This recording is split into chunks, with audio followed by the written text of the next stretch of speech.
Et il y a quelqu'un qui y avait déjà répondu dès le 15 mai 1962. C'était le président de la République française. C'était Charles de Gaulle. Donc de Gaulle nous dit ceci dans sa conférence de presse du 15 mai 62. On nous dit fondons ensemble les 6 États dans une entité supranationale. Remarquez bien qu'à l'époque, il s'agissait encore de l'Europe des 6, tout à fait embryonnaire. Ainsi, ce sera très simple et très pratique. Ce sont des idées qui peuvent peut-être charmer quelques esprits, mais je ne vois pas du tout comment on pourrait les réaliser pratiquement quand bien même on aurait 6 signatures au bas d'un papier. Il est vrai que dans cette Europe intégrée, comme on dit, il n'y aurait peut-être pas de politique du tout. Cela simplifierait beaucoup les choses. En effet, dès lors qu'il n'y aurait pas de France, pas d'Europe, qu'il n'y aurait pas une politique, faute qu'on puisse en imposer une à chacun des 6 États, on s'abstiendrait d'en faire, on s'abstiendrait de faire une politique européenne. Mais alors peut-être ce monde se mettrait-il à la suite de quelqu'un du dehors qui, lui, en aurait une politique. Il y aurait peut-être un fédérateur, mais il ne serait pas européen. Et ce ne serait pas l'Europe intégrée, ce serait tout autre chose, de beaucoup plus large et de beaucoup plus étendu, avec, je le répète, un fédérateur. Peut-être est-ce cela qui, dans quelques mesures et quelquefois, inspire certains propos de tel ou tel partisan de l'intégration de l'Europe. Alors il vaudrait mieux le dire. Charles de Gaulle, 15 mai 1962. Quand il parle de fédérateur extérieur qui ne serait pas européen, il dit ce que je viens de vous expliquer quand je parle d'un syndic. Et quand il dit qu'il ne serait pas européen, tout le monde comprend que c'est les États-Unis d'Amérique qu'il vise. On peut mesurer le génie quand même, faut le reconnaître, le génie politique et stratégique de Gaulle, puisque le 15 mai 1962, c'est l'Europe des 6. Il n'y a encore pratiquement rien qui n'a été fait, sauf que De Gaulle, il connaît les anglo-saxons. De Gaulle, il n'a jamais oublié la Seconde Guerre mondiale, avec les conférences de Potsdam, de Téhéran, de Yalta, où à chaque fois, lui, le représentant de la France libre, a été mis de côté, et où Roosevelt et Churchill se sont rencontrés avec Staline pour se partager l'Europe. Et il sait très bien que l'Europe a été partagée en deux, et il a très bien compris que la construction européenne, d'ailleurs à l'époque, dans les années 50 et 60, c'est encore de notoriété publique, c'est une conception américaine pour mettre la main sur l'Europe de l'Ouest, de façon plus subtile que Staline l'avait fait en imposant des démocraties populaires par des coups d'État, comme vous le savez, dans tous les pays de l'Est, mais ça revient au même. Ça revient à faire des colonies des États-Unis. Il l'a parfaitement compris. Alors il y a un petit problème qu'il faut savoir. Il l'a parfaitement compris. Je souligne au passage que cette conférence date du 15 mai 62, c'est-à-dire un mois après le mois d'avril 62. Et en avril 1962, eh bien, ce sont les accords d'Évian. C'est-à-dire que De Gaulle est arrivé au pouvoir en 1958, en mai 58. Ça n'est pas lui qui a signé le traité de Rome. En 1954, il y a eu une alliance avec les communistes pour faire échouer la CED, la Communauté européenne de défense. Le traité de Rome a été signé le 25 mars 1957 par le gouvernement Félix Gaillard de la 4e République. Lorsque De Gaulle arrive au pouvoir en mai 58, il y arrive dans un contexte de quasi-guerre civile. Avec ce qui se passe en Algérie, on parle des événements d'Algérie, c'est en fait une guerre coloniale. C'est en fait une guerre d'indépendance et de libération qui se double d'une guerre civile entre Français. Donc lui, il ne va pas s'occuper de l'Europe. Il vient d'arriver, d'ailleurs, il n'y a encore rien qui a été fait. De 58 à avril 62, il règle la question algérienne. Plus ou moins bien, ça c'est une autre affaire. Ça se termine en avril 62. Et aussitôt, un mois après, il prend à bras le corps la question européenne parce qu'il a compris que c'est la question qui va devenir décisive. Et donc, il le souligne. Et il y a quelque chose qui est absolument fondamental à comprendre maintenant. C'est que le soir même, il fait cette déclaration, il doit être 16h, 16h30. À 20h, les ministres MRP du gouvernement, les 4 ministres MRP du gouvernement, claquent la porte du gouvernement français. Et De Gaulle, à 20h, se retrouve sans majorité. Parce qu'il y a quelque chose que nous on oublie toujours, c'est que De Gaulle n'était pas un dictateur. De Gaulle était un chef d'État qui avait besoin d'une majorité à l'Assemblée nationale. Or, les députés gaullistes représentaient un tiers des députés. Comme les députés de gauche et les communistes notamment refusaient de soutenir de Gaulle, ce qui est un crime à l'échelle des temps, parce que les communistes auraient dû soutenir de Gaulle pour des questions de liberté, d'indépendance nationale, ils ne le faisaient pas.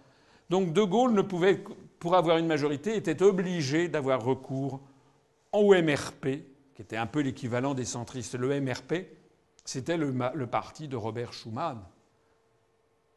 Donc de Gaulle s'est retrouvé devant cette situation shakespearienne, d'avoir compris que la construction européenne était une entreprise de vassalisation, de colonisation de la France, et s'est rendu compte qu'il n'avait pas les moyens politiques d'en sortir. Voilà ce qui explique la politique difficile à comprendre, sinon, de Gaulle vis-à-vis de l'Europe, qui de temps en temps dit une chose et de temps en temps dit son contraire. Et vous avez actuellement des escrocs de la politique qui font croire aux Français que de Gaulle aurait été pour l'Europe. C'est faux. De Gaulle n'était pas du tout pour l'Europe, simplement il avait tout compris, mais il n'avait pas les moyens politiques d'en sortir. D'ailleurs, il avait été encore plus clair avec Alain Peyrefitte, qui était le ministre de l'Information, et qu'il rencontrait plusieurs fois par semaine en tête-à-tête. Et Peyrefitte nous a laissé dans un livre, dans 3 tomes, qui s'appelle « C'était de Gaulle », qui ont paru en 1997, nous a laissé ces paroles qu'il avait saisies sur le vif de ses entretiens avec le général de Gaulle. Et voilà ce que de Gaulle lui dit en 1963, quelque temps après cette conférence de presse. Vous savez ce que ça veut dire, la supranationalité? La domination des Américains. L'Europe supranationale, c'est l'Europe sous commandement américain. Les Allemands, les Italiens, les Belges, les Pays-Bas sont dominés par les Américains. Les Anglais aussi, mais d'une autre manière, parce qu'ils sont de la même famille. Alors il n'y a que la France qui ne soit pas dominée.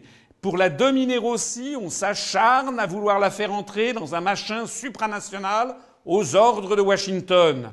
De Gaulle ne veut pas de ça, alors on n'est pas content. Et on le dit à longueur de journée. On met la France en quarantaine, mais plus on veut le faire, et plus la France devient un centre d'attraction. Il avait tout compris. Et cette analyse qui est faite en 63, on peut la faire 49 ans après sans en changer un seul mot. Si, on peut changer simplement le fait qu'au lieu d'être avec 5 partenaires, on est avec, désormais, il y a 26 autres partenaires. En bon militaire et en parfait stratège, de Gaulle avait su décrypter très en amont le stratagème des chaînes conçu à Washington.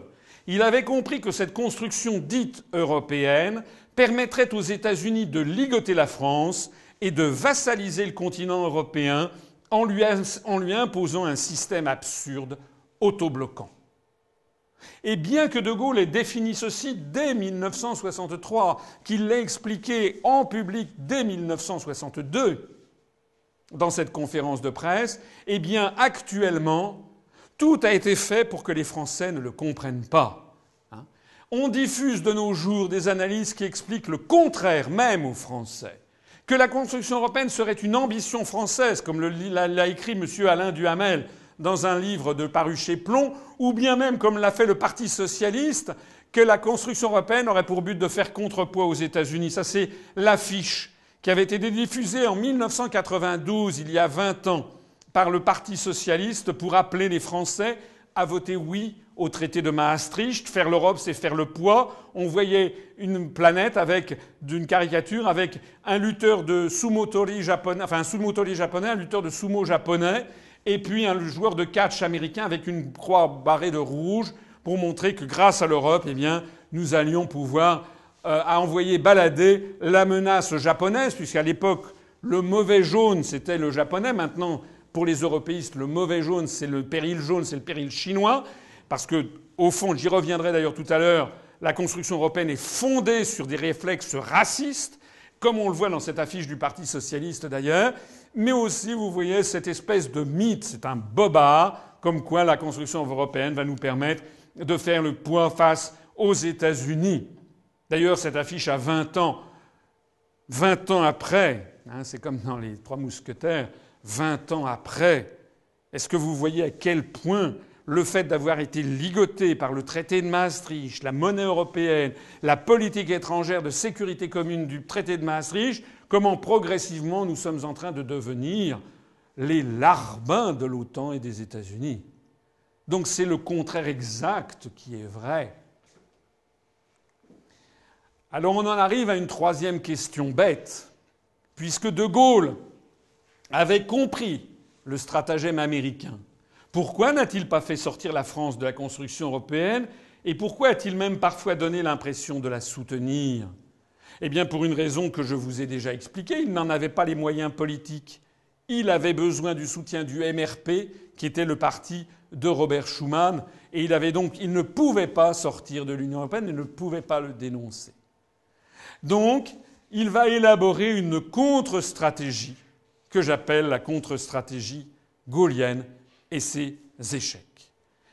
En 1957, lorsque fut signé le traité de Rome, l'Europe des Six, c'était ça, plus l'Empire français colonial. Et puis, en 1962, après que De Gaulle a donné leur indépendance à tous les pays d'Afrique, l'Europe des Six, c'est ça. La France, ici, mais même encore là, la France reste encore un pays qui est plus puissant que les autres pays de l'Europe des Six. L'Allemagne est coupée en deux, elle sort de la Seconde Guerre mondiale, c'est une pestiférée internationale. Et l'Italie est également pestiférée à cause du régime moussolinien, et en plus c'est un pays dont tout le Sud est extrêmement pauvre. Donc De Gaulle a compris que la construction européenne est une manœuvre de vassalisation, mais il a compris aussi qu'il ne peut pas en sortir. Il va donc avoir une réflexion de stratège. Il va, comme tout bon stratège, examiner quels sont ses points forts, quels sont ses atouts. Or, quels sont les atouts de la France ? La superficie. Dans l'Europe des Six, la France est le plus grand pays, de très loin. 2 fois plus grande à l'époque que la République fédérale d'Allemagne de l'Ouest, puisque c'est seulement l'Allemagne de l'Ouest. Sa position géographique, la France, est au centre, au barycentre géographique de l'Europe des Six. Son agriculture, c'est la plus puissante agriculture de l'Europe des Six. Son prestige intellectuel, en 1960-62, c'est l'époque de Camus, qui meurt dans un accident de voiture. C'est l'époque de Jean-Paul Sartre, de Simone de Beauvoir, c'est Saint-Germain-des-Prés. Il va y avoir quelques années après, ça va être le cinéma français, Jean-Luc Godard, Catherine Deneuve, Alain Delon.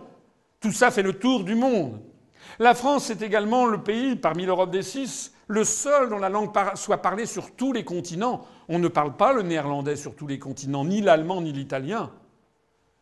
La France se trouve en plus dans le camp des vainqueurs de la Seconde Guerre mondiale. La France est le seul de l'Europe des Six qui dispose d'un siège permanent au Conseil de sécurité de l'Organisation des Nations Unies, ce qui lui donne un droit de veto, ce qui l'a fait accéder au statut de 5 grandes puissances du monde, États-Unis, Union soviétique, Chine, Angleterre et France. Et enfin, la France a l'armement nucléaire. La première bombe A explose à Reagan dans le désert du Sahara, et De Gaulle, pendant toutes les années 60, va avoir l'obsession à laquelle il va parvenir en 1966 dans l'atoll de Fangatofa de faire exploser la première bombe H, la première bombe thermonucléaire, ce qui fait accéder la France au rang de super grand nucléaire. Ce que ne peuvent avoir aucun des autres États de l'Europe des Six. Donc au début de sa présidence, en 62-63, lorsque De Gaulle a compris que la construction européenne est une manœuvre de vassalisation américaine et qu'il a compris qu'il ne peut pas en sortir, il se dit « Mais ma foi, si j'examine tous ces atouts, il y a peut-être un coup à jouer. » Le coup à jouer, c'est de constater que la France est de très loin la plus grande puissance de l'Europe des Six. Et en plus, la cerise sur le gâteau, c'est qu'elle est dirigée par De Gaulle soi-même, qui est une espèce de mythe vivant. Un des très grands leaders de la Seconde Guerre mondiale, qui va bientôt d'ailleurs être le seul, puisque Roosevelt, comme vous le savez, est mort en 1945, Staline en 1953, et Churchill va mourir en 1964. Donc De Gaulle sera le dernier prestigieux chef vainqueur de la Seconde Guerre mondiale. Donc à ce moment-là, il va essayer de subvertir la stratégie américaine en tentant de transformer la construction européenne en une mécanique servant les intérêts français. Tout le génie de sa pensée est là. Il a rêvé de transformer l'Europe, qui était une Europe américaine, en une Europe indépendante, s'enfonçant comme un coin entre les deux blocs. C'était lui qui le disait. Il voulait une Europe européenne qui aurait été évidemment sous influence française, compte tenu de tous nos avantages comparatifs. C'était ça qu'il voulait. Il ne pouvait pas le dire. Il ne pouvait pas dire « je veux une Europe française ». Mais il savait qu'il y avait une Europe soviétique, qui était les pays de l'Est. Il savait que les Américains voulaient une Europe américaine. Et lui se proposait de cantonner l'Europe américaine au Royaume-Uni. Et qu'entre les deux, il y aurait une Europe qui serait une Europe française. De Gaulle rêvait de reconstituer l'Europe du grand siècle, de Louis XIV, à l'époque où toutes les cours d'Europe parlaient le français. D'ailleurs, on a beaucoup brocardé de Gaulle à l'époque pour se comparer à Louis XIV. Vous savez qu'avec Malraux, il a donné beaucoup d'argent pour refaire vivre le château de Versailles, puisque la obsession de Gaulle était de donner aux Français fierté dans leur propre pays. Donc, il a essayé de subvertir cette construction européenne pour en faire une Europe française. Mais pour que cette contre-stratégie gaulienne ait des chances de réussir, c'était un peu comme en aïkido, vous savez, vous, dans les arts martiaux, utiliser la force de l'adversaire contre lui. Les Américains voulaient nous forcer à devenir une colonie américaine par une construction européenne. Lui se proposait de transformer cette construction européenne en une machine qui servirait à éjecter les États-Unis et à placer l'ensemble sous la puissance française. Mais il avait compris qu'il y avait deux choses absolument décisives pour que ça marche. Premièrement, empêcher à tout prix les Britanniques d'entrer dans cette construction européenne. Sinon, c'en serait fini de son rêve d'une Europe indépendante des États-Unis sous influence française. Il le savait, il avait vu, il le dit à perfide. Churchill piquait des lèches incroyables à Roosevelt. Il a compris que le Royaume-Uni est devenu le cheval de Troie des États-Unis. C'est pour ça qu'il s'est battu bec et ongle pour que jamais le Royaume-Uni ne puisse entrer dans le marché commun. C'était le premier impératif pour que ça marche. Et le deuxième impératif, alors ça, il suffisait de le décider. Il avait mis son veto à l'entrée du Royaume-Uni, donc tant qu'il était à l'Élysée, ça ne pouvait pas, cette première condition marchait. La deuxième condition, malheureusement, ne dépendait pas que de lui. La deuxième condition, c'est qu'il voulait parvenir à ce que les géopoliticiens appellent un découplage stratégique entre l'Allemagne et les États-Unis d'Amérique. C'est-à-dire que plutôt que l'Allemagne soit alliée aux États-Unis, que l'Allemagne accepte de devenir le numéro 2 en Europe derrière la puissance française, comme ça avait été le cas au XVIIe et XVIIIe siècle, mais à l'époque c'était l'Allemagne pré-bismarckienne, il y avait des Allemagnes. Donc voilà quelles ont été les deux pensées stratégiques de De Gaulle. Et le point numéro 2, eh bien il a essayé de le mettre en place avec le traité de l'Élysée du 22 janvier 1963, où on le voit signer un traité, ici De Gaulle, avec le chancelier Adenauer. Ici, c'est une photo du document officiel. C'est un document très court qui ne fait que 4 pages. Et qu'est-ce que dans ce fameux traité de l'Élysée qui est à l'origine de ce moteur franco-allemand dont on nous parle encore maintenant, 50 ans après, on nous dit toujours le moteur franco-allemand, le couple franco-allemand. Qu'est-ce que De Gaulle avait voulu faire? Il avait voulu faire une Europe sous influence française et qui se dégagerait des États-Unis d'Amérique. Donc, dans ce traité, le traité de l'Élysée du 22 janvier 1963, si vous le prenez, vous le trouverez le texte sur Internet, il n'y a à aucun moment question des États-Unis d'Amérique. Jamais. Le mot n'y figure pas. Ni de la Grande-Bretagne, ni de la prétendue nécessité que nous aurions d'avoir une défense commune entre l'Europe et les États-Unis, ni du GATT, ni de l'OTAN, ni de la prétendue nécessité d'abaisser des barrières douanières entre l'Europe, la Grande-Bretagne et les États-Unis. Il voulait faire une Europe européenne sous influence française. C'est ça qu'il a signé, avec Adenauer. Seulement voilà, il y avait en Allemagne et en France des gens qui informaient les États-Unis. Et tout ceci était suivi de près à Washington.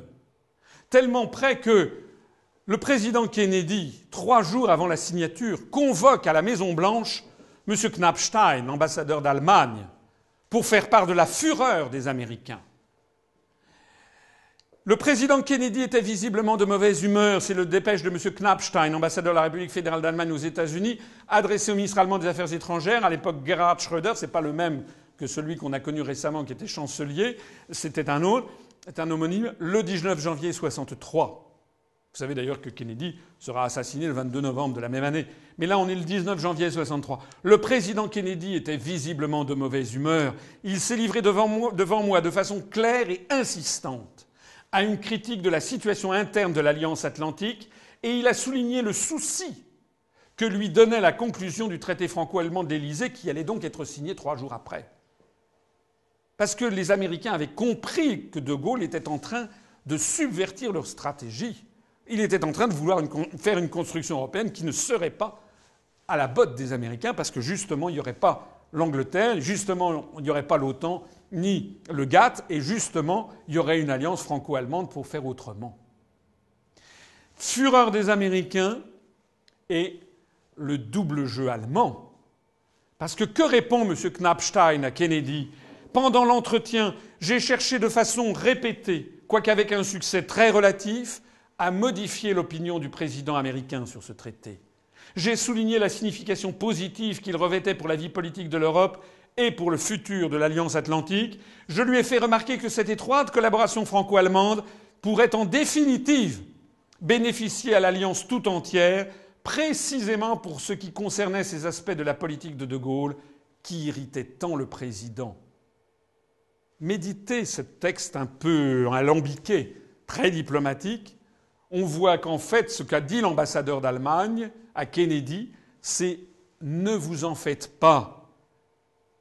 Ça n'est pas De Gaulle qui est en train de gagner, nous sommes en train, nous, de l'embobiner pour en fait l'amener là où il ne veut pas. Et c'est ce qui s'est passé. Parce que vous savez qu'un traité, lorsqu'il est signé, il doit ensuite être ratifié. Et donc le moment est venu de la ratification le 15 juin 1963 par le Bundestag.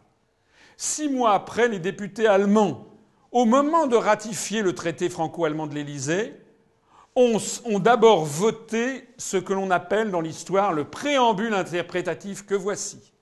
Manifestant la volonté de diriger l'application de ce traité vers les principaux buts que la République fédérale d'Allemagne poursuit depuis des années en union avec ses autres alliés qui déterminent sa politique, à savoir le maintien et le renforcement de l'Alliance des peuples libres, en particulier une étroite association entre l'Europe et les États-Unis d'Amérique, la défense commune dans le cadre de l'Alliance de l'Atlantique Nord, de l'OTAN, et l'intégration des forces armées des États membres du pacte, l'unification de l'Europe selon la voie tracée par la création des communautés européennes en y admettant la Grande-Bretagne, l'abaissement des barrières douanières par des négociations entre la communauté économique européenne, la Grande-Bretagne et les États-Unis d'Amérique, ainsi que d'autres États dans le cadre du GATT.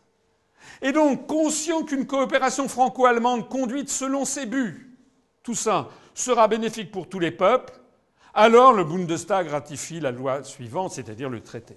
Alors en droit international, il faut savoir que ce préambule interprétatif fait partie intégrante du traité version allemande.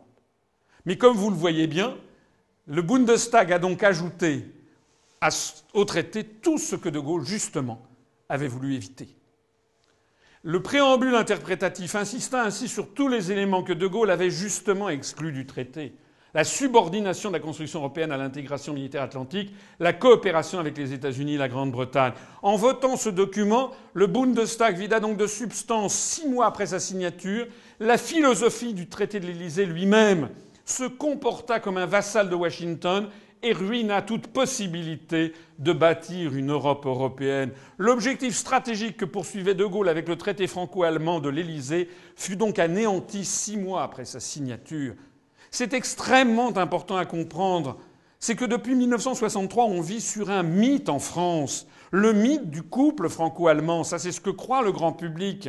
Mais c'est comme si je disais, moi, que, par exemple, je suis marié avec Monica Bellucci, si vous voulez. Et non, je ne suis pas marié avec Monica Bellucci. Monica Bellucci sait qu'elle n'est pas mariée avec moi. Donc on dit aux Français que nous formons le couple franco-allemand, mais les Allemands ne le reconnaissent pas ainsi. Pour les Allemands, eux, ce qui est important, c'est tout à fait autre chose. On va le voir tout de suite. D'ailleurs, De Gaulle en tirait la conséquence. Il a dit à Perfit « Les Allemands avaient été mon grand espoir. Ils sont mon grand désappointement. » Alors, qu'est-ce qui s'est passé ? Il s'est passé que les Allemands ont toujours préféré les États-Unis à la France. Et là, je vous parle d'un événement de 1963. Vous allez dire c'est vieux, mais non. En 2004, il y a 8 ans, le chancelier Schröder s'est rendu aux États-Unis. Il a été reçu par le président américain le 27 février 2004 et ils ont tous les deux signé un document dont on ne parle pas non plus aux Français, jamais, qui est das Deutsch-Amerikanische Bündnis für das 21. Jahrhundert, qui veut dire l'alliance germano-américaine pour le XXIe siècle, une alliance stratégique. Pour l'Allemagne, l'alliance stratégique numéro 1, qui passe avant toute autre chose, c'est pas du tout l'Europe, c'est l'alliance germano-américaine. Et dans ce texte, il est écrit quoi? Nous renforçons notre attachement à l'écart de l'OTAN comme point d'ancrage de notre défense commune et comme forum incontournable des consultations transatlantiques. Nous soutenons le processus en cours d'intégration européenne et soulignons qu'il est important que l'Europe et l'Amérique travaillent ensemble comme partenaires au sein d'une communauté de valeurs. Nous saluons l'élargissement historique aussi bien de l'OTAN que de l'Union européenne. En réalité, l'Allemagne est l'agent d'influence numéro 1 des États-Unis en Europe. Dans le cadre de ce qui se préfigure, dont j'ai déjà parlé tout à l'heure et sur lequel je reviendrai, qui est ce grand marché transatlantique, qui sera le nouvel étage de la fusée qui a vocation à mettre l'ensemble de l'Europe sous la tutelle directe des États-Unis d'Amérique. C'est la stratégie de 1854 de l'agent Andrews. Et ça s'est signé le 27 février 2004, mais le 13 janvier 2006, à peine devenue chancelière d'Allemagne, Mme Merkel a été sifflée au rapport à la Maison-Blanche. Et elle est allée reconnaître avec le président Bush que l'alliance germano-américaine pour le XXIe siècle, das Deutsch-Amerikanische Bündnis für das 21. Jahrhundert, eh bien, était soutenue également par le CDU-CSU et pas seulement par la social-démocratie. Donc c'est l'ensemble de la scène politique allemande qui soutient ceci. En d'autres termes, l'Allemagne ne veut pas d'une Europe indépendante des États-Unis. C'est le grand échec fondamental de De Gaulle. Il n'est pas parvenu à ce découplage. Il s'était illusionné. Les Pays-Bas ne veulent pas d'une Europe indépendante des États-Unis. L'Espagne ne veut pas d'une Europe indépendante des États-Unis. Le Portugal ne veut pas d'une Europe indépendante des États-Unis. Il y a d'ailleurs la grande base militaire des Açores. Le Royaume-Uni veut une Europe encore plus proche des États-Unis. La Pologne, l'Estonie, la Lettonie, la Lituanie, la Bulgarie, la Hongrie, la Roumanie, la Slovaquie, la Tchéquie sont entrés dans l'Union européenne après être entrés dans l'OTAN. Et ils réclament le parapluie stratégique et militaire américain. Enfin, en bref, qui est-ce qui est d'accord avec la France ? Comme disait De Gaulle, la difficulté, c'est que les colonisés ne cherchent pas vraiment à s'émanciper des Américains. La construction européenne et l'OTAN sont les deux faces d'une même médaille, la face civile et la face militaire, qui est la médaille de l'asservissement et de la colonisation par la grande puissance américaine. Point. Alors on en arrive à la quatrième question bête. Puisque sa tentative de bâtir une Europe indépendante des Américains avec les Allemands placés sous influence française a été sabotée par les 5 autres membres de l'Europe des 6. Parce que, puisque De Gaulle s'est rendu compte que, comme il l'a dit, les Allemands étaient son grand espoir et qu'ils étaient son grand désappointement, puisque De Gaulle s'est rendu compte qu'il s'était fait avoir, que son stratagème ne fonctionnait pas, il a réussi à bloquer l'entrée du Royaume-Uni, mais il n'a pas empêché que l'Allemagne joue toujours le jeu des Américains. Qu'est-ce qu'il a décidé de faire, sachant qu'il ne pouvait pas sortir de l'Europe puisqu'il y avait le MRP ? Ce qu'il a décidé de faire, c'est cette période extraordinaire des années 63, 64, 65, 66, 67, l'apogée du gaullisme et le triomphe mondial de la France, hélas, provisoire. Alors voici un échange capital pour bien comprendre la situation qui s'est nouée à ce moment-là et dont nous sommes les héritiers. Perfit dit à De Gaulle, en tête-à-tête, c'est toujours rapporté par Perfit, est-ce que nous pourrons changer de fusil d'épaule, puisqu'ils voient que les Allemands viennent de leur faire un coup de Jarnac avec l'affaire du préambule interprétatif. Et De Gaulle répond, mais bien sûr, Croyez-vous que nous ayons besoin du marché commun pour respirer? En face de la manœuvre des Anglais, des Américains et des Allemands, notre manœuvre à nous, ce sera de dire la fin du marché commun, ça ne nous contrarie pas. Je n'avais pas été favorable à l'intégration européenne. Je l'ai rappelé tout à l'heure. Dans les années 50, il avait fait échouer en 1954 la CED dans une alliance de circonstances avec les partis communistes français. Mais dès lors qu'on avait signé le traité de Rome, le 25 mars 1957, j'ai pensé, quand je suis arrivé aux affaires en mai 58, qu'il fallait qu'on l'applique. Ben oui. D'ailleurs, dans les institutions de la République, l'article 5 de notre Constitution fixe comme pouvoir au président de la République française, le président de la République française est le garant de l'indépendance nationale, de l'intégrité du territoire et du respect des traités. Donc il considérait qu'il devait respecter le traité qu'il découvrait.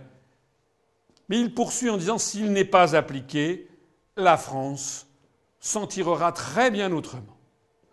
Alors Parfit est quand même un peu surpris par cette certitude du chef de la France libre, du fondateur de la Ve République, et il revient à la charge et lui dit mais quand même, il y a une conviction répandue dans les esprits, surtout dans la jeunesse, c'est que sans l'Europe, la France ne sera plus rien. 1963, Perfit dit ça à De Gaulle. Et De Gaulle lui répond « Il est possible que la fin du marché commun, ce soit justement la fin de ce mythe. Ce serait heureux. Il a été forgé par les fumistes qui ont voulu faire croire à l'Europe supranationale. Nous avons voulu faire une politique d'entente avec les Allemands. C'est le traité de l'Élysée dont je viens de vous parler. Si les Allemands nous glissent entre les doigts, c'est le préambule interprétatif que je viens de décrypter avec vous, eh bien nous avons les moyens de nous retourner. Le monde est vaste et la France a un grand jeu à jouer. Quelle belle phrase. Le monde est vaste et la France a un grand jeu à jouer.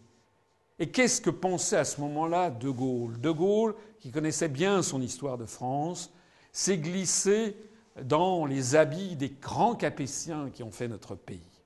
Et tout particulièrement, il s'est rappelé l'épisode de François Ier, lorsque la France avait failli déjà disparaître.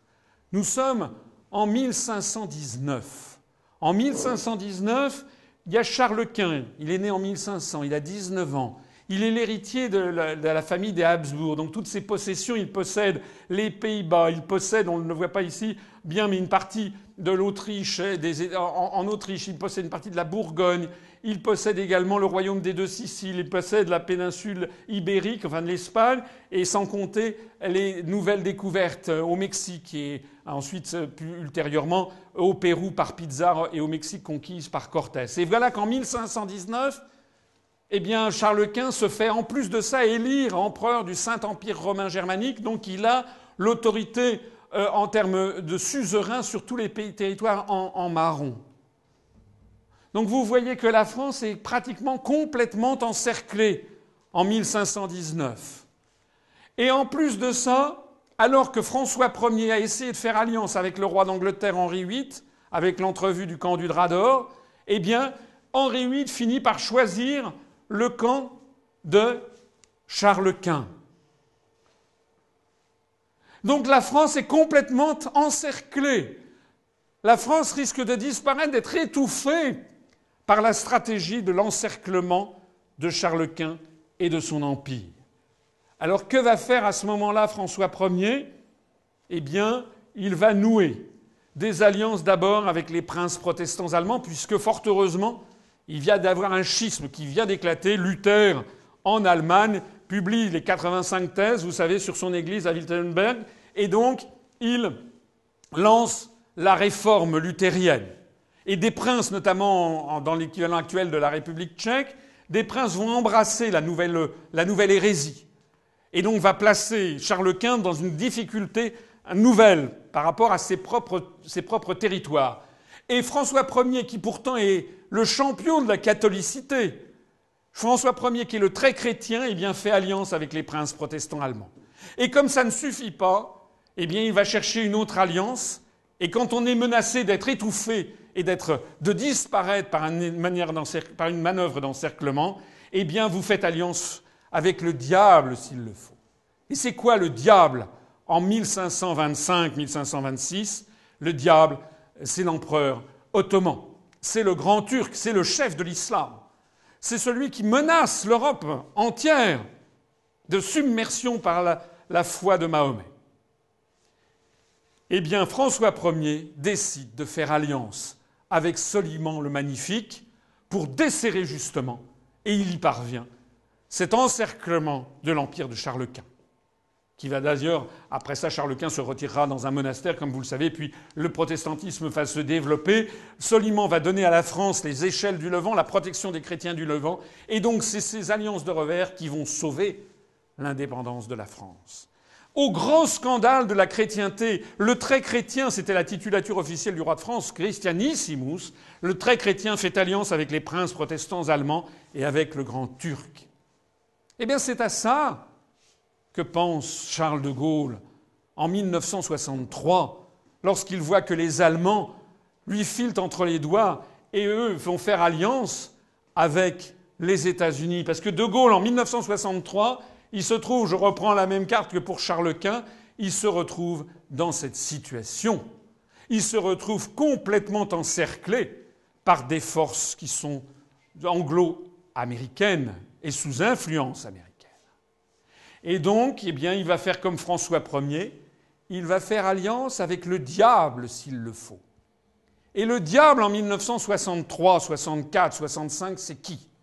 Le diable, c'est d'abord les pays latino-américains, qui sont un anti-yankee.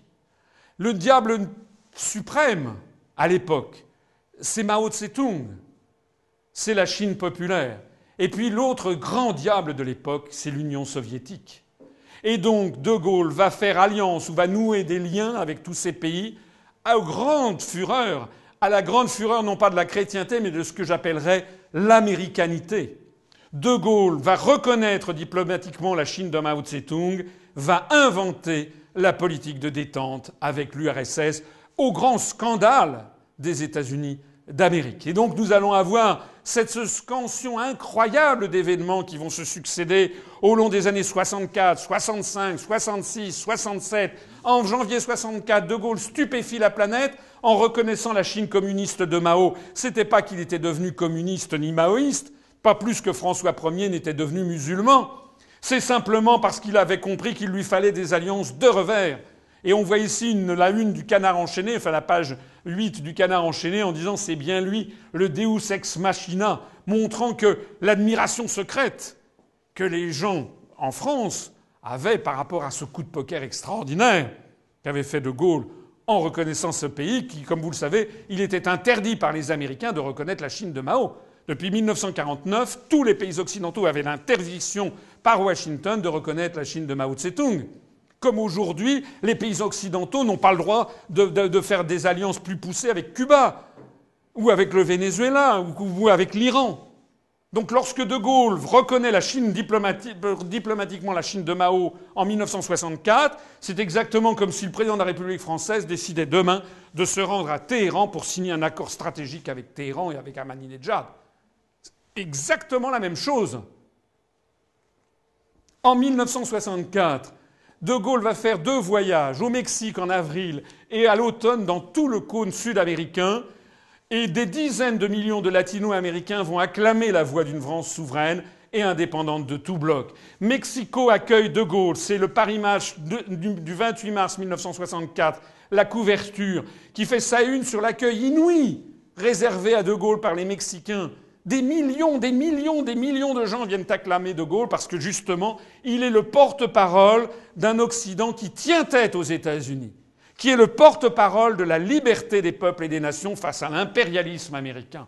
C'est ça que fait De Gaulle. À l'époque, De Gaulle, c'est comme aujourd'hui Hugo Chavez, mais à la puissance 100. Parce que c'est Charles de Gaulle. Parce que c'est le grand vainqueur de la Seconde Guerre mondiale. Ça, c'est à Mexico. Mais ensuite, en septembre, ça c'est la une de François, on la voit pas très bien, happé, stoppé, acclamé, c'est De Gaulle à Caracas. Vous voyez d'ailleurs une rue absolument noire de monde, avec un cortège arrêté et puis des gens qui jettent par milliers, par millions des pages de bottins en signe d'accueil pour De Gaulle. C'est la une de François du 23 septembre 1964. Allez sur le site de l'Institut national de l'audiovisuel pour voir ces scènes d'hystérie collective lorsque le président de la République française est allé en Amérique du Sud. Marée humaine en Équateur. Marée humaine à Quito pour le général De Gaulle. Des millions de Brésiliens dans les rues et aux fenêtres pour accueillir De Gaulle, qui vient justement porter cette parole d'un pays qui est indépendant de la domination américaine. C'est ça que De Gaulle a inventé pour échapper à la mainmise américaine et à la construction européenne dont il ne pouvait pas sortir. Et puis, en 1965, De Gaulle met les pieds dans le plat, il met en garde les États-Unis contre ce que son économiste Jacques Rueff appelait le déficit sans pleurs. Il réclame le respect de l'étalon or et des accords de Bretton Woods et il fait rembourser en or les avoirs français en dollars. Il a compris que les Américains qui commencent à creuser des déficits, s'ils ne respectent plus l'étalon de change or, vont pouvoir créer une monnaie de singe avec laquelle ils pourront acheter toute la planète. Il envoie des navires de la marine française bourrés de dollars accumulés par la France dans le cadre de ses excédents de balance des paiements avec les États-Unis et il les envoie en face de New York en disant « Donnez-nous l'or qui va en contrepartie ». Pas besoin de vous dire évidemment que les Américains vont décider la chute de Gaulle. Mais ça continue. En 1966, De Gaulle invente la politique de détente qui témoigne du refus de la politique des blocs. Regardez la signature de l'accord intergouvernemental. Jusqu'alors, on n'avait pas le droit non plus d'aller en Union soviétique, parce que jusqu'alors, c'était les États-Unis qui décidaient, et la France de la 4e République était devenue le larbin des Américains, comme actuellement, nous sommes le larbin des Américains. De Gaulle, lui, décide d'aller en URSS. Sur 25 ou 30 kilomètres, ce sont des milliers de Soviétiques qui se massent le long du parcours. Regardez ces couvertures de matchs qui relatent 2 semaines de suite le voyage, et en particulier celle-ci qui est extraordinaire, où l'on voit ici De Gaulle entouré par Léonid Brejnev, secrétaire général du Parti communiste de l'Union soviétique, Alexei Kosygin, ministre des Affaires étrangères de l'Union soviétique, et Nikolaï Podgornik, président du Soviet suprême. C'est-à-dire les 3 dirigeants suprêmes à l'époque. En 1966, on les appelait la Troïka, avant que Brejnev ne finisse par dominer les autres. Ils avaient succédé à Khrouchtchev, vous le savez. Donc les 3 dirigeants suprêmes de l'URSS arrêtent toutes leurs activités pour s'entretenir avec De Gaulle autour de lui comme le vieux sage à qui l'on demande conseil. Voilà ce qu'était la France à cette époque. En 1965-66, avec la politique de la chaise vide, De Gaulle impose le droit de veto des États et donne un coup d'arrêt à la mécanique supranationale. Il décide tout simplement que les Français n'iront plus à Bruxelles et qu'ils ne verseront plus leurs cotisations à l'Union européenne. Et puis, dans la foulée, il décide de faire sortir la France du commandement militaire intégré de l'OTAN et il ferme les bases américaines en France. Coup d'éclat sur coup d'éclat sur coup d'éclat. D'ailleurs, il dit à cette occasion à Perfit, on reste dans l'OTAN parce qu'il y avait le pacte de Varsovie qui menaçait objectivement militairement la France. Mais De Gaulle dit lorsque le mur de Berlin se sera effondré, lorsque le communisme aura disparu, l'OTAN n'aura plus de sens, l'OTAN devra disparaître. En quoi il s'était trompé, puisque le communisme et le pacte de Varsovie se sont dissous en 1991 et dans les années ultérieures, et que l'OTAN, loin de se dissoudre, eh bien, s'est développé, puisque désormais tous les pays d'Europe de l'Est sont entrés dans l'OTAN, et l'OTAN nous emmène maintenant vers des guerres néocoloniales, en particulier en Afghanistan. J'y reviendrai plus tard. En septembre 1966, De Gaulle va à Phnom Penh au Cambodge, pays de 4 à 5 millions d'habitants, 5 millions d'habitants à l'époque. Et ce sont des centaines de milliers de Cambodgiens, c'est une fraction importante de la population même du pays, qui vient écouter De Gaulle au stade de Phnom Penh. On voit ici d'ailleurs le prince Sihanouk, la tête du prince Sihanouk, qui dira à De Gaulle « Vous êtes le Saint-Georges des temps modernes ». Parce que vient dire De Gaulle? Il vient mettre en garde à Phnom Penh en 1966 les États-Unis d'Amérique qui sont présents, le pays d'à côté au Vietnam, et il le met solennellement en garde en disant « Vous êtes en train de vous enliser et vous devez quitter le Vietnam ». Et puis, en 1967, c'est tout un peuple en délire au Québec. De Gaulle va à Montréal, enfin il remonte le Saint-Laurent, il va à Québec, puis de là à Montréal, Et depuis le balcon de la mairie de Montréal, il lance Vive le Québec libre, qui sera brocardé, y compris en France, par tous nos médias qui sont déjà phagocytés par les intérêts américains, mais qui, en revanche, suscitent un véritable triomphe au Québec soi-même. Il va d'un seul coup lancer et même montrer à la face du monde le problème québécois et le problème de l'indépendance du Québec, parce qu'en fait, il s'est retrouvé dans la problématique du Québec. Et puis, enfin, c'est le triomphe en Pologne communiste en 1967, où là aussi, il lancera cette formule d'une Europe de l'Atlantique à l'Oural. Ça veut dire quoi? Ça veut dire simplement une Europe qui se permettrait de dégager de l'emprise américaine. Alors maintenant, nous en arrivons à la 5e question bête. De Gaulle étant en train de dynamiter leur stratégie d'asservissement de l'Europe et de la France, que firent les Américains? Les Américains ne sont pas restés les deux pieds dans le même sabot. C'est le chapitre 5, la neutralisation de Gaulle et du gaullisme par les Américains et leurs alliés français, parce qu'ils avaient des alliés.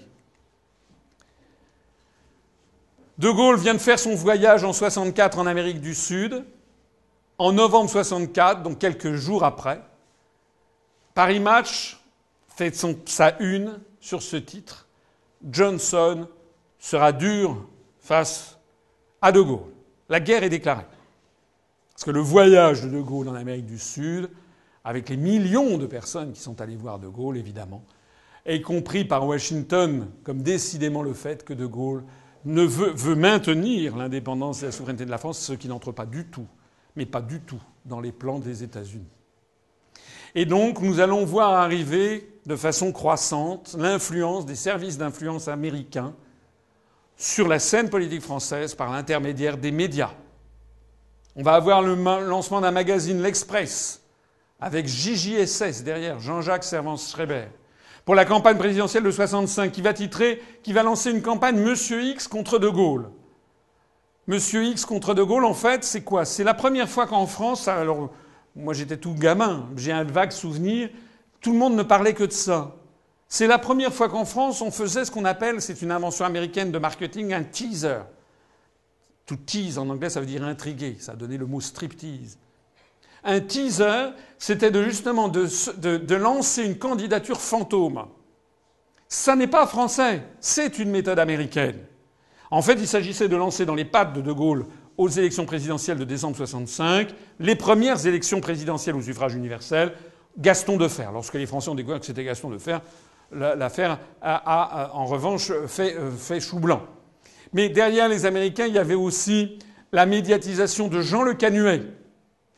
Première fois qu'on voyait un homme politique avec un sourire comme dans une publicité américaine, avec en famille écouter Jean Le Canuet à la télévision. Ça nous paraît désuet. Mais il faut voir qu'à l'époque, c'était une grande innovation. Il n'y avait qu'une seule chaîne de télévision d'ailleurs. Et donc ce lancement marketing ont dérouté De Gaulle. De Gaulle pensait qu'il serait réélu dès le premier tour sans faire campagne. Il a fait preuve, dans ce cas-là, comme d'autres fois, d'une trop grande sûreté de lui. Il n'a pas fait campagne, il ne s'est pas rendu compte que le monde était en train d'évoluer et que les Américains étaient en train de lancer contre lui de nouvelles armes, des armes tout à fait nouvelles, d'influence par les médias, par le soft power, comme on dit, par la séduction, par la musique, par l'évolution des mœurs, etc., que lui, homme du XIXe siècle, ne voyait pas venir.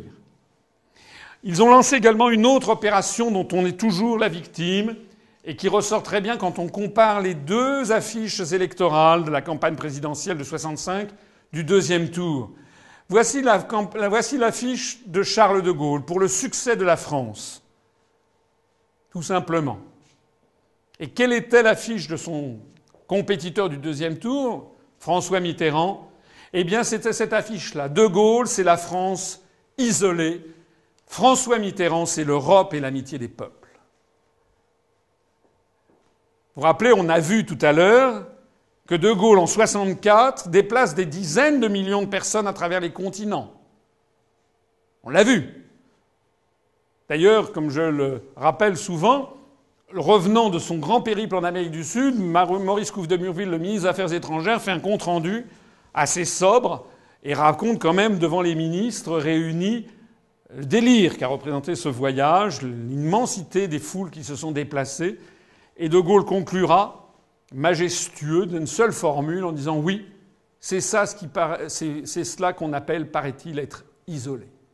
En réalité, la France n'était pas du tout isolée, bien au contraire, puisqu'elle était soutenue par l'ensemble de la population du monde, exactement d'ailleurs de la même façon que lorsque Dominique de Villepin, en 2003, a fait le discours à l'ONU contre la guerre en Irak, pour s'opposer à la volonté américaine de faire la guerre en Irak. Mais au même moment, on a vu à travers le monde entier des files d'attente se créer devant les alliances françaises pour apprendre le français.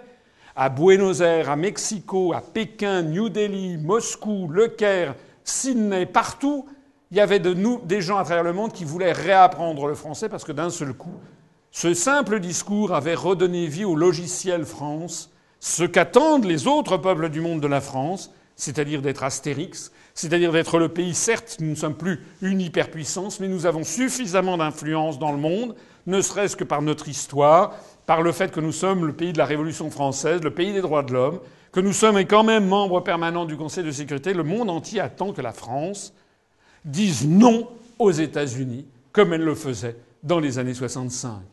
En tout cas, comme vous le voyez, De Gaulle, c'était pas la France isolée, c'était tout le contraire.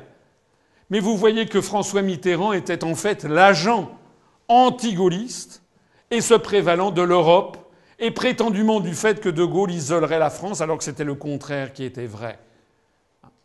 Donc, c'est le grand lancement à partir de 64-65 de ces opérations de désinformation et d'intimidation de l'opinion publique française. On nous a dit qu'être en dehors de l'Europe, c'était s'isoler du monde. Être isolé du monde. Nous sommes ici, dans le Jura, à quelques dizaines de kilomètres de la Suisse. Est-ce que la Suisse est un pays isolé du monde? Est-ce que c'est la Corée du Nord? Est-ce que la Norvège, qui n'est pas dans l'Union européenne, est-ce que c'est la Corée du Nord? Non. La Suisse et la Norvège, les deux pays d'Europe qui ne sont pas dans l'Union européenne, sont aussi ceux où l'on vit le mieux, selon toutes les statistiques des Nations unies.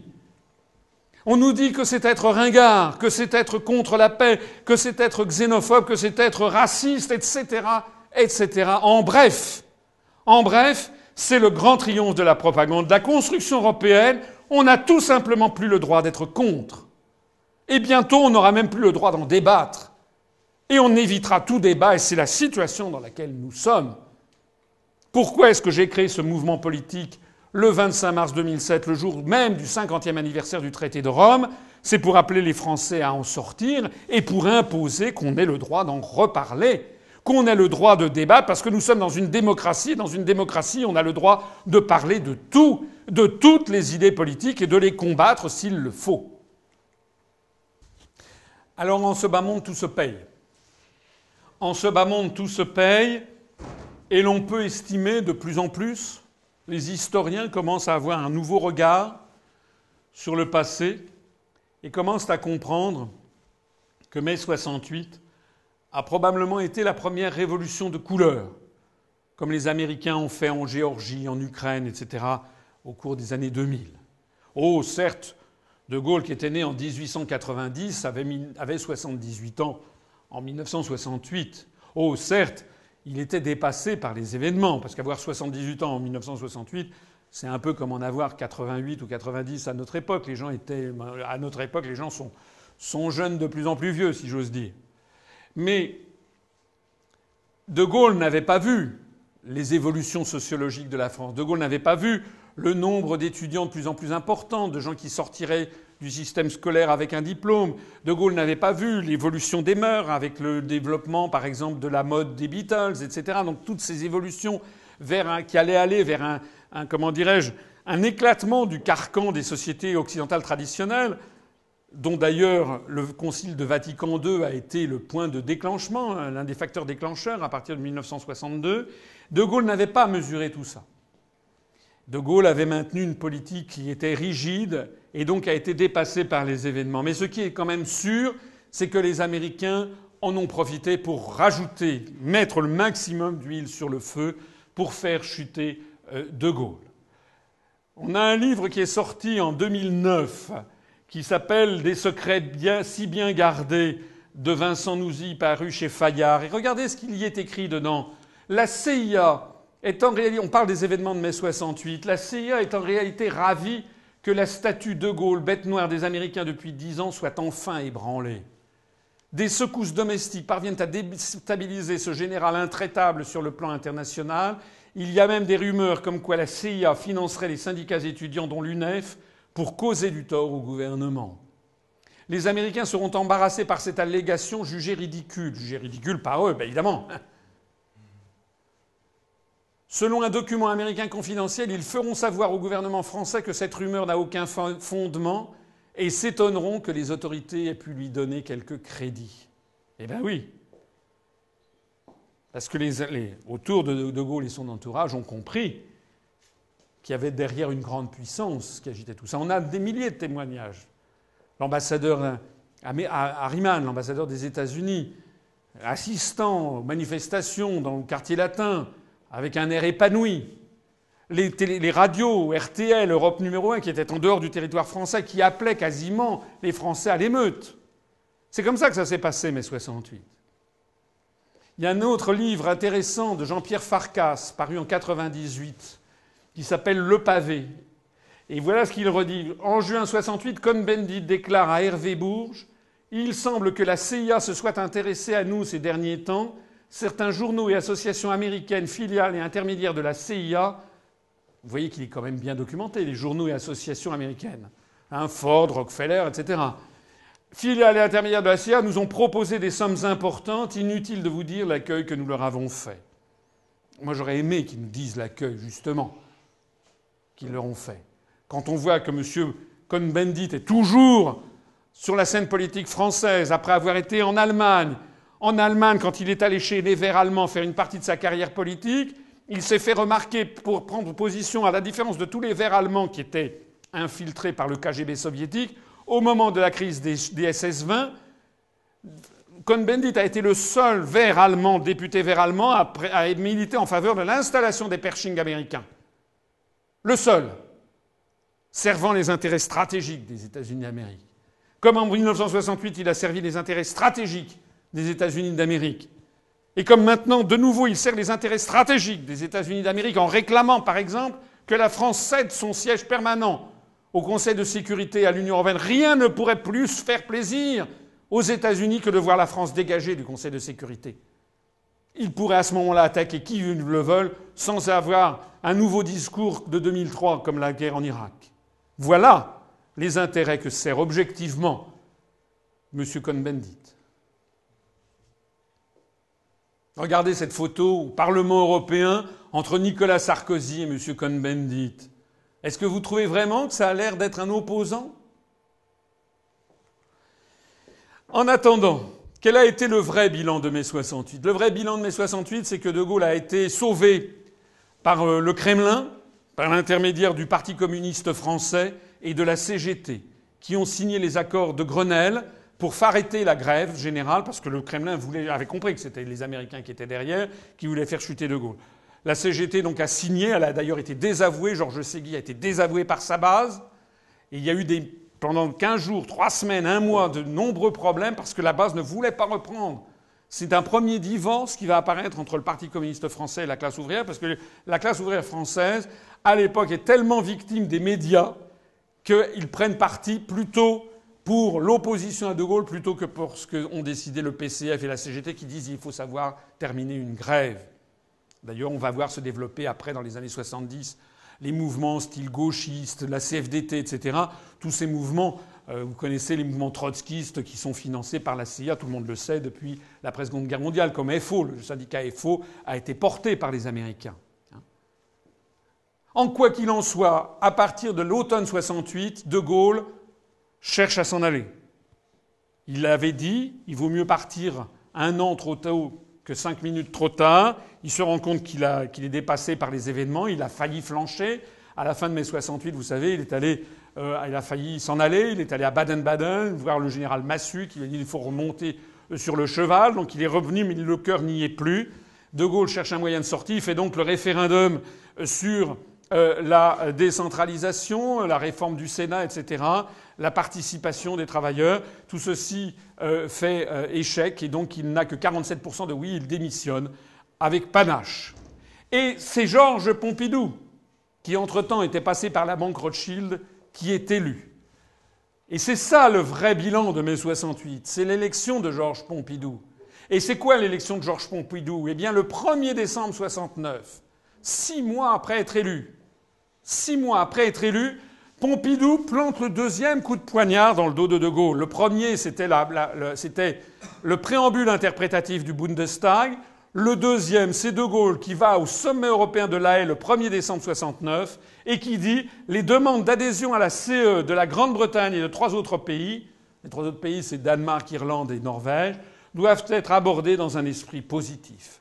C'est-à-dire que Pompidou enterre en fait le deuxième élément fondamental que De Gaulle avait voulu apporter pour faire une Europe européenne. Pompidou va être évidemment accueilli très rapidement par les États-Unis. Alors tout ceci, eh bien, c'est la fin du gaullisme à laquelle on assiste avec Pompidou. Je ne parle même pas des autres. Mais tout ceci pour faire un bilan qui façonne l'opinion publique en France. L'audience moyenne de la télévision en France, c'est 3h30 par jour, 4h15 le dimanche. Selon les sources médiamétrie, ça fait plus de 1200 heures par an. Et maintenant, nous sommes entrés dans un univers qui est celui-ci, que vous connaissez bien d'ailleurs. C'est l'univers où la population française est placée dans un état d'hypnotisme. C'est-à-dire que désormais, il n'y a plus de discours politiques qui tiennent. Il n'y a plus de raisonnement politique qui tiennent. Maintenant, nous avons une population qui est complètement hypnotisée par un petit écran qui fait passer des messages subliminaux, vous le voyez d'ailleurs, où l'on traite de tout sauf des vrais problèmes. On le voit d'ailleurs, quelle place est laissée aux questions essentielles sur l'avenir de la France? Qui vous parle comme je vous ai parlé? Qui vous présente notre histoire récente? Qui vous présente la stratégie de domination américaine sur l'Europe et sur la France? Qui vous parle de ce que la France a été un très grand État, une grande puissance indépendante et souveraine? Qui est-ce qui vous en parle encore? La place laissée aux questions essentielles sur l'avenir de la France, aucune. Alors pourquoi aucune? Eh bien aucune parce que tout simplement, les médias sont détenus par quelques intérêts très circonscrits. TF1, par exemple, est possédé par Bouygues. Alors on entend les gens de gauche dire « Ah, on voit Sarkozy sur TF1 parce que Sarkozy est l'ami de Bouygues. » Mais ne vous inquiétez pas, Sarkozy est l'ami de Bouygues, mais Bouygues, il est l'ami aussi de François Hollande, de Moscovici, il est l'ami de tout le monde. Le problème, il n'est pas là. Le problème, c'est que le Bouygues est possédé à hauteur de 20% de son capital par Capital Research and Management American Funds, qui est un fonds de pension qui gère notamment les pensions, les retraites des fonctionnaires de Californie. Et donc, TF1 jamais ne peut relayer le type d'information que je vous donne. De la même façon, le groupe Lagardère, qui possède Europe 1, qui possède Paris Match, qui possède Aujourd'hui, qui possède le Journal du Dimanche, qui possède une partie du journal Le Monde, qui possède une partie des NMPP, les nouvelles messageries de la presse parisienne qui permettent de monter ou de tuer un journal. Il suffit de le mettre en devanture ou de le retirer de la devanture. Si vous retirez un journal de la devanture, il ne se vend pratiquement plus. Il perd 95% de ses ventes s'il n'est plus en devanture. Donc celui qui possède les NMPP a un pouvoir colossal sur la formation de l'opinion publique en France. Eh bien Lagardère, ça sonne bien français, oui, mais plus de 60% du capital de Lagardère sont détenus par des investisseurs institutionnels étrangers, comme on dit, et notamment des Américains.